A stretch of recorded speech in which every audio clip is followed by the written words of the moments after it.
자, 이 시간 하나님께서 주신 말씀 함께 보겠습니다. 신명기 21장 10절로 14절까지 말씀 보겠습니다. 신명기 21장 10절부터 14절까지 말씀입니다.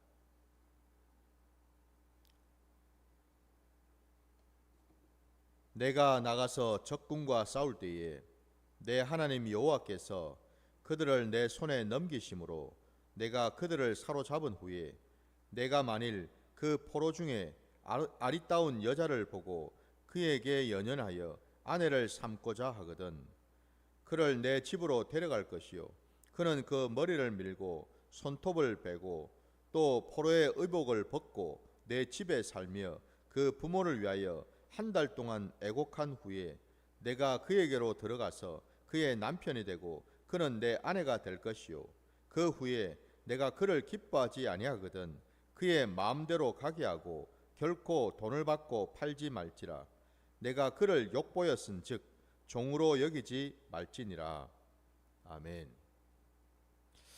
자, 오늘 우리에게 주신 이 말씀을 가지고 사람에 대한 계명 첫 번째 시간을 나누기를 원합니다. 사실 오늘 이 본문 말씀은 그렇게 긴 말씀은 아니지만 오늘 이 신약 시대를 살아가고 있는 저와 여러분에게는 상당히 좀 이해하기가 조금 힘든 그런 어떤 말씀이고 그리고 좀 적용하기도 힘든 그런 말씀임을 우리가 좀 보게 됩니다. 왜냐하면 오늘 말씀은 좀 특별한 어떤 경우 전쟁과 관련해서 그 전쟁에서 하나님께서 허락하신 그 전쟁에서 이겼을 경우에 어떻게 할 것인가와 관련해 가지고 오늘 말씀을 좀 주시고 계시는데 일반적으로 여러분 지금 우리가 살아가는 이 시대의 어떤 그런 그 문화하고 과거의 그 고대 시대의 이 구약 시대와 같은 이런 고대 사회에 일어났던 어떤 전쟁의 어떤 그런 문화하고는 상당한 어떤 그런 차이와 많은 어떤 그런 뭐랄까요 이질적인 부분들이 있음을 우리가 볼 수가 있습니다. 그러니까 다시 말씀드리면 고대 전쟁을 보게 되면 일반적으로 그 전쟁의 그 중요한 특징이 뭐냐? 바로 제로섬 게임이다라고 할 수 있죠. 제로섬 게임이다라는 말은 뭐예요? 전쟁에서 승패가 갈리지 않겠습니까? 이긴 쪽은 진 쪽의 모든 것을 가질 수가 있습니다. 그러나 진 쪽은 그럼 어떻게 되겠습니까? 한마디로 모든 것을 빼앗길 수밖에 없는 그런 전쟁이지요. 그래서 제로섬입니다. 전부든 전무든 양자택일이에요. 그 중간이 없다 이 말입니다. 그러면 여러분 우리가 상식적으로 생각해 볼 때에 그와 같은 참 무지막지한 그런 전쟁인데 지금도 여러분 전쟁에서 이기고 진 거에 따라서 그죠? 이 전쟁이 만약에 끝나고 나면은 협상을 해가지고 뭐 영토를 뭐 받는다든지 뭐 이런저런 것들을 빼앗기는 경우도 있지만은 구약 시대의 이 여러분 전쟁을 한번 생각해 보세요. 그때 여러분 진 쪽은요 그야말로 아무것도 그냥 주장할 것도 내세울 것도 요구할 것도 없는 그야말로 이긴 쪽에서 하는 거에 따라서 내어 맡길 수밖에 없는 모든 생사 여탈권이 이긴 자에게 있게 되죠, 그죠? 그 정도로 냉정하고 잔인한 그런 전쟁이었거든요. 그러니 여러분 보셔요. 이긴 쪽에서는 전쟁을 이제 치르게 되면 그 전쟁을 치르는 그 반대편, 그 패한 그쪽에 그야말로 모든 것을 약탈하고 탈취하고, 심지어는 뭐 짐승이며 사람이며 죽이기도 하고, 대부분은 뭐예요? 다 죽거나 아니면은 포로로 끌려와서, 그죠? 노예가 되는 이런 신세 아니었습니까? 둘 중에 하나예요, 여러분. 죽든지 노예로 팔리든지. 이게 전쟁이었습니다.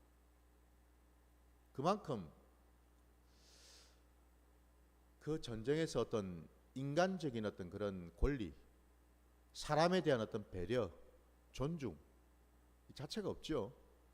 지금 현대전도 마찬가지 아닙니까? 지금 이 시대도 전쟁이라는 극단적인 상황 속에서는 우리가 가장 찾기 힘든 것이 바로 인간에 대한 어떤 배려나 인간에 대한 어떤 권리. 제네바 협약이 있어가지고 그나마도 패전한 어떤 그런 병사들에 대해서 인도주의적인 어떤 배려가 어느 정도 이렇게 상호간에 세계적으로 조금 이 협약이 돼 있는 건 있지만은, 구약시대에 여러분 그런 게 있었습니까? 전무했잖아요. 근데 오늘 이 말씀을 하나님은 하고 계셔요. 전쟁에서 너희가, 하나님의 백성들에게 하신 말씀이, 하나님께서 허락하셔서 그 전쟁에서 이겼을 때에 그 진쪽의 것들을 전리품으로 가져올 때, 오늘 본문에 의하면은 포로들이 있겠죠, 그죠? 그 포로들은 아까 말씀드린 것처럼 대부분 노예로 팔려가게 되어 있습니다. 근데 그 중에 그 포로된 자 중에서 한 여인을 아내로 맞이하고 싶은 생각이 들었을 때 어떻게 해야 될 것인가를 말씀하고 있습니다, 여러분.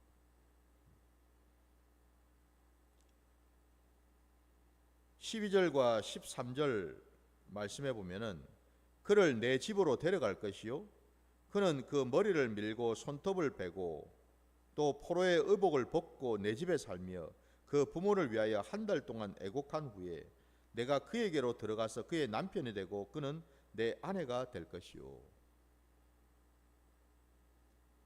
비록 전쟁에서 진 쪽에 여인이지만은 하나님께서는 만약에 그 여인을 아내로 맞이하게 된다면은 그를 종처럼, 노예처럼 함부로, 억지로, 강제적으로 취해서는 안 된다라는 것을 분명히 말씀하고 있습니다. 여러분, 이 지금 우리가 읽은 이 본 말씀은요, 다른 구약 시대 그 고대 그 지역에서 이런 일은 있을 수가 없는 일이에요. 더더군다나 여러분, 그 고대 사회에 이 여인이라는 존재를 한번 생각해 보십시오. 이긴 쪽이 아니에요. 진 쪽입니다.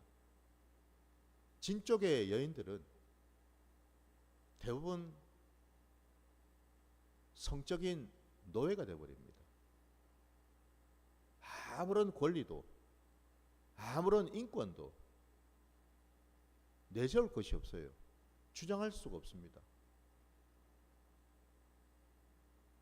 그야말로 여러분 짐승이나 다를 바가 없는 그런 존재 아닙니까? 대부분에는 바로 그런 대우를 받았다라는 거예요. 그런 취급을 받았다라는 거예요. 근데 오늘 본문에는 하나님은 분명히 말씀하고 계셔요. 만약에 그 전쟁에서 진 쪽에 여인을 아내로 취할 경우에는 동일하게 너의 신분과 네가 가지고 있는 것들을 함께 나누라는 말씀을 하셔요. 여기 지금 보십시오. 하나님께서 그 여인을 집으로 데려왔을 때에 어떻게 하라고 지금 하나하나 구체적으로 명령을 하고 계시지 않습니까?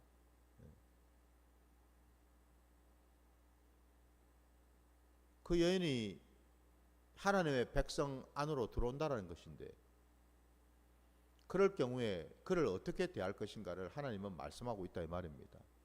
노예로 취급해서는 안 된다고 되어 있습니다. 그죠? 함부로 대해서는 안 된다라고 되어 있습니다, 여러분. 종이 아니라는 거예요. 아내라는 겁니다. 그럼 아내에 맞게끔 대우를 하라고 지금 말씀하고 있는 거죠. 그 여인이 이방에서 살아갈 그때에 잡혀오기 전에 지냈던 그 모든 생활을 끊어내고 하나님의 백성 안으로 들어오는 것 아닙니까? 그러니 거기에 맞게끔 하나님은 대우를 하라는 거죠. 그걸 지금 상세하게 지금 말씀하고 계시는 거예요. 네 마음에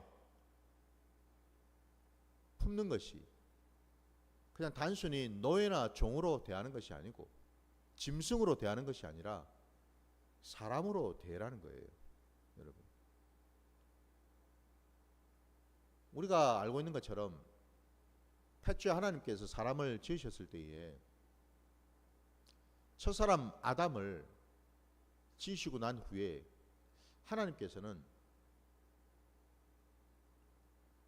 그 아담을 바라보면서 마음이 불편하셨다라고 말씀합니다. 왜? 그가 혼자 있는 것이 하나님 보시기에 좋지 않았기 때문에 그렇죠. 그래서 하나님께서는 그 첫사람 아담에게 돕는 배필 여자를 붙여주지 않으셨습니까? 그죠? 그때 나온 단어가 바로 돕는 배필이라는 단어가 아닙니까, 여러분? 그 돕는 배필이라고 하는 그 단어는 종이 아니죠. 그 아담의 종으로 하나님이 여자를 붙이신 게 아니죠. 노예로 붙여주신 게 아니죠, 그죠? 예. 돕는 배필은 동등한 지위와 자격을 가지고 있는 자다 이 말입니다.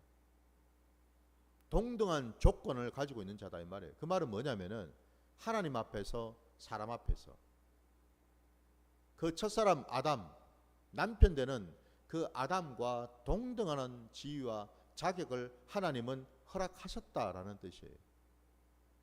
그렇기 때문에 아담 역시도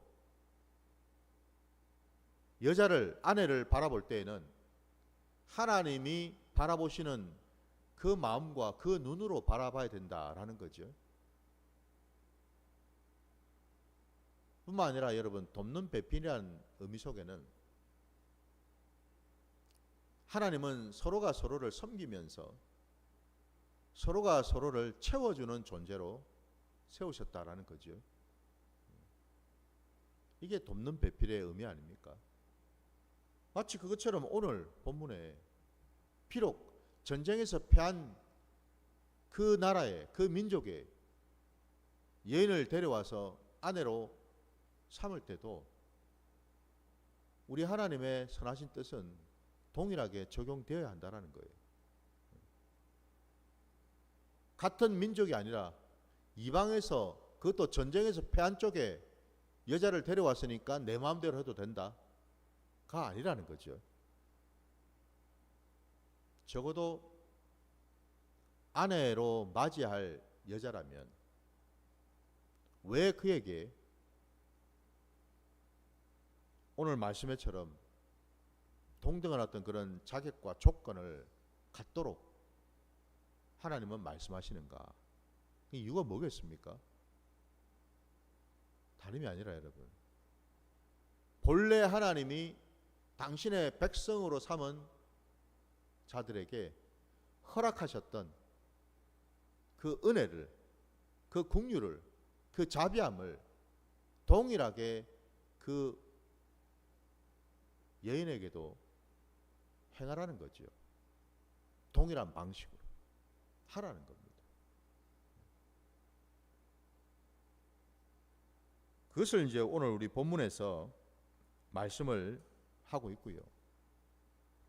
자, 그런데 이제 여러분 14절 말씀을 또 보게 되면은 그 후에 내가 그를 기뻐하지 아니하거든 그의 마음대로 가게 하고 결코 돈을 받고 팔지 말라.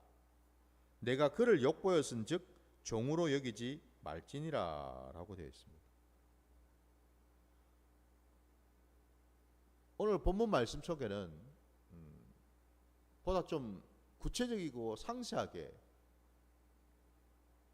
예를 들어서 아내로 맞이했던 그 여인을 내보낼 때, 그러니까 이혼을 한다고 할 때에 같은 민족, 같은 백성들 사이 안에서는, 그러니까 하나님의 백성 사이에서의 혼인 관계 속에서는 모세 그 주신 율법에 따르면 그죠?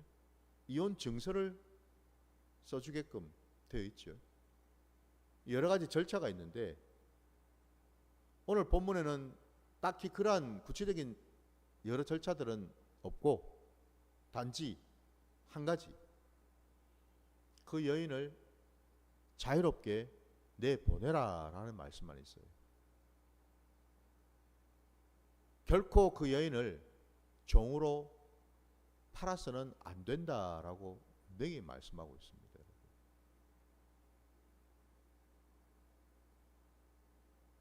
아내로 맞이했던 여인을 내 마음에 들지 않는다 해서 그 여인을 그야말로 그 관계를, 결혼의 그 관계를 끊어낸다고 할 때에 그를 다시 종 취급을 하고 종의 모습으로 생각해서 그를 팔아 넘긴다. 하나님이 가장 가증히 여기시는 모습이겠죠. 무슨 얘기죠? 종으로 팔아 넘긴다라는 것은 그동안 그가 그 여인을 아내로 맞이했을 때 그를 마음으로 종처럼 생각했다는 뜻 아니겠습니까?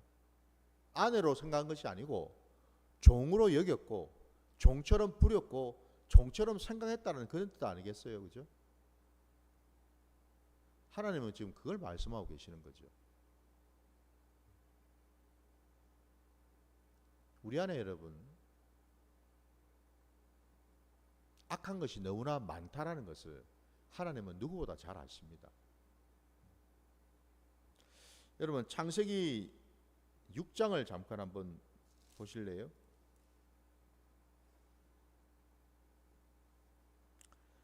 창세기 6장 1절부터 5절까지 말씀을 잠깐 보겠습니다. 사람이 땅 위에 번성하기 시작할 때에 그들에게서 딸들이 나니 하나님의 아들들이 사람의 딸들의 아름다움을 보고 자기들이 좋아하는 모든 여자를 아내로 삼는지라. 여호와께서 이르시되 나의 영이 영원히 사람과 함께하지 아니하리니 이는 그들이 육신이 됨이라. 그러나 그들의 날은 120년이 되리라 하시니라. 당시에 땅에는 네피림이 있었고 그 후에도 하나님의 아들들이 사람의 딸들에게로 들어와 자식을 낳았으니 그들은 용사라 고대 명성이 있는 사람들이었더라. 여호와께서 사람의 죄악이 세상에 가득함과 그의 마음으로 생각하는 모든 계획이 항상 악할 뿐임을 보시고 땅 위에 사람 지으셨음을 한탄하사 마음에 근심하시고 라고 말씀합니다. 지금 이 창세기 6장의 말씀은 여러분 노아의 홍수가 있기 전입니다. 노아의 홍수가 있기 전에 오늘 본문에 그 땅에 많은 사람들이 번성하게 되었는데 거기에 하나님의 아들들도 있었고 사람의 딸들이 있었다고 되어 있고요. 근데 하나님의 아들들이 사람의 그 딸들의 아름다움에 취해서 그들을 다 아내로 삼더라라고 되어 있습니다. 결국 그러므로 해서 그들이 말씀에 의하면 나의 영이 영원히 사람과 함께 하지 아니하리니. 왜냐하면 사람의 딸들과 결혼을 했기 때문에. 결국 그들은 영이 함께하지 않는, 하나님의 영이 함께하지 않는 육신으로만 사는 그런 존재들이 되었다. 근데 그 육신으로 살아가는 존재들의 모습이 어떠한가? 아까 읽었던 5절 말씀에도 분명히 하나님이 말씀하시기를 여호와께서 사람의 죄악이 세상에 가득함과 그의 마음으로 생각하는 모든 계획이 항상 악할 뿐임을 보시고 라고 되어 있습니다. 항상이라고 되어 있습니다. 결국 하나님은 노아의 홍수를 통해서 모든 인간들을 다 죽이셨어요. 노아의 가족만을 빼고서. 그리고 그 이후로 지금 이어진 시간들 아닙니까, 여러분?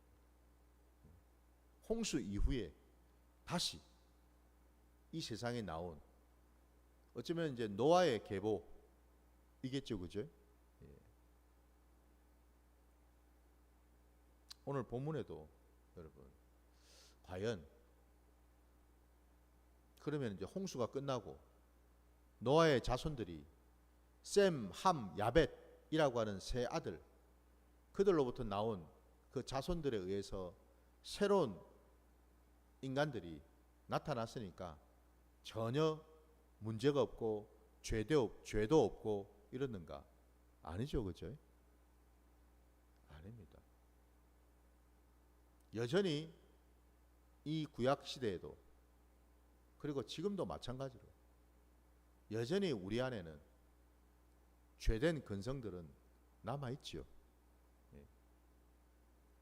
그래서 하나님께서 모세를 통해서 그 시내산 자락에서 하나님의 말씀을, 그 10가지 계명을 주실 때에 첫 번째부터 네 번째까지는 하나님에 대한 계명의 말씀을 주셨고, 다섯 번째부터 10번째까지는 사람에 대한 말씀을 주셨죠. 그 사람에 대한 그 말씀의 하나하나가 다 뭐예요, 여러분? 내 이웃에 대한 말씀들 아닙니까? 아니, 여러분, 다섯 번째, 내 부모를 공경하라라는 말씀이 있지만 그 부모조차도 어떤 자예요? 나를 기준으로 해서 본다면은, 그죠? 부모님도 내 옆에 있는 존재 아닙니까, 그죠? 가장 가까운 이웃이 될 수 있겠죠, 그죠? 혈육이지만, 근친이지만. 그러니까 다시 말씀드리면, 부모든 배우자든 자녀든 누구라도 하나님 보실 때는 나를 기준으로 해서 볼 때 다 나의 가까운 이웃이 될 수 있다는 거예요. 그 이웃에게 어떻게 대할 것인가, 어떻게 바라보고, 어떤 마음을 가지고, 어떻게 행동하고, 어떻게 처신할 것인가, 하나님 앞에서 이걸 하나님께서는 가르쳐 주셨다는 거죠. 마찬가지로 오늘 본문도 그렇다는 겁니다. 비록 전쟁에서 진 쪽에 여인을 취해서 아내로 맞이했다 하더라도 그 신분이 노예도 아니고 짐승도 아니고 그도 동일한 뭐예요? 내 옆에 있는 이웃이다라는 거죠. 하나님은 그 관점에서, 그 시각에서 바라보기를 원하신다라는 거예요. 그래서 이 여인을 비록 혼인관계를 끊는다 하더라도 결코 그 여인을 종으로 마음대로 팔아서는 안 된다라고 말씀하고 자유롭게 가도록 허락하라고 말씀하시는 거예요. 그래서 끝자락에 내가 그를 욕보였은 즉 종으로 여기지 말지니라 라고 말씀하고 있습니다.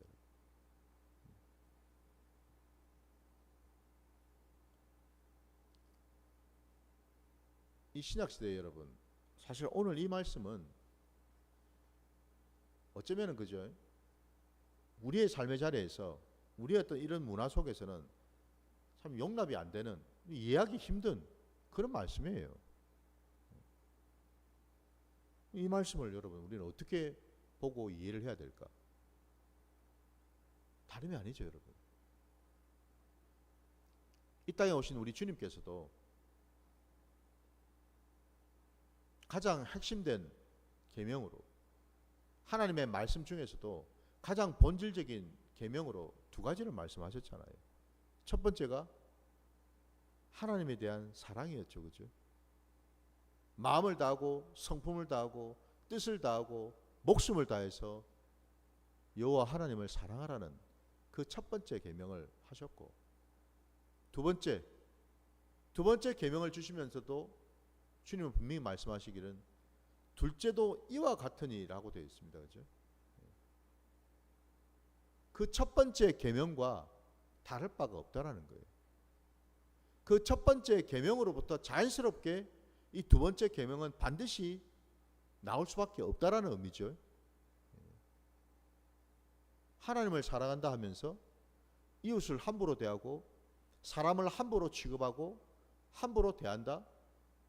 있을 수 없는 노릇이다, 그런 말이죠, 그죠? 하나님을 사랑하는 자라면 반드시 이 두 번째 계명으로서 뭐예요?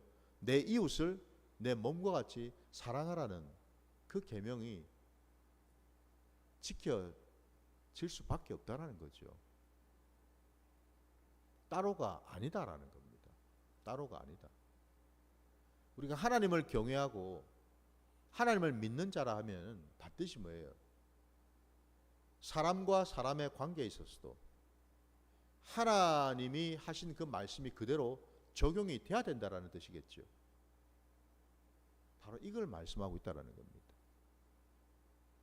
오늘날 안타깝게도 이 두 계명이 분리가 되어 가지고 첫째 계명 따로 둘째 계명 따로인 신앙이나 삶을 살아갈 경우가 많다라는 거죠. 저 역시도 순간순간 이 부분을 놓칠 때가 많다라는 것을 경험합니다. 이 말씀 앞에 저도 앞에 기도하면서 참 부끄러운 마음이 들었고 회개하는 마음이 들었다라는 거예요. 우리가 하나님을 보이지 않는 하나님을 사랑한다 하면서도 눈에 보이는 사람에 대해서 불편해하고 싫어하고 미워하고 원망하고 시기 질투하고 교만을 부리고 이런 마음들이 있다라는 거예요. 이게 여러분 이상하지 않습니까? 그죠? 분명히 성경 말씀에는 정말 너희가 하나님을 알고 하나님을 사랑한다면 반드시 그 자는 이웃을 사랑하게 되어 있다라고 말씀하고 계시거든요. 사랑할 수밖에 없거든요. 근데 왜 안 될까요? 왜 이게 서로 분리가 되어버렸을까? 이유는 하나죠. 아직도 여전히 뭐예요? 하나님을 모른다라는 뜻이죠. 아직도 여전히 뭐예요? 하나님 말씀을 깨닫지 못했다는 뜻이겠죠. 다른 이유가 있겠습니까, 여러분? 없더라고요. 저를 보니까 그렇더라고요. 저를 보니까 아직도 내가 하나님의 온전한 자녀된 삶을 살아가지 못하고 있구나. 곧 우리의 아버지 되시는 하나님을 제대로 알지도 못하고 그리고 하나님 말씀에 담겨있는 하나님의 마음과 뜻을 온전히 깨닫지 못했구나. 이걸 알게 되더라는 거죠. 오늘 말씀을 통해서 저와 여러분에게 과연 나는 이웃을 내 몸과 같이 사랑하고 있는가? 여전히 내 기준, 내 입장에서 언제는 좋아가지고 마음에 들어서 아내로 삼았다가 시간이 지나니까 이제는 실증이 나고 불편하고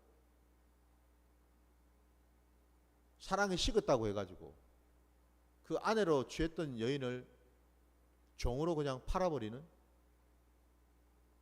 그게 우리의 악한 본성이 될 수 있다는 겁니다. 얼마든지. 하나님의 은혜를 입었을 때는 뭐든지 그냥 다 아멘 아멘 하면서 하는 것처럼 했다가 하나님의 은혜가 식어지고 영락없이 내 육성이 올라오게 되면은 내 원하는 대로, 내 하고 싶은 대로 다 해버리고 마는 바로 그 모습, 동일한 모습 아니겠습니까? 지금 동일한 모습이에요. 언제는 하나님 말씀에 순종했다가도 영락없이 육성이 올라오게 되면, 은혜가 떨어지게 되면 불평 불만을 입에 달고 여전히 내 옛 모습에 그대로 또 드러나게 되는, 이걸 여러분 하나님은 보여주신다라는 거죠. 우리에게 우리의 모습이다라는 겁니다. 오늘 이 본문의 말씀을 우리가 이렇게 받고 적용해야 될 줄 믿습니다. 과연 나는 내 부모에게, 배우자에게, 자녀에게, 내 이웃에 있는 함께하는 자들에게 편견이나 선입견이나 내 주장이나 내 고집이나 이것들을 가지고서 대하는 것이 아니라 하나님의 마음으로, 하나님의 성품으로, 하나님의 말씀에 순종해서 정말 바라보고 대하고 있는지 돌아봐야 되는 줄 믿습니다.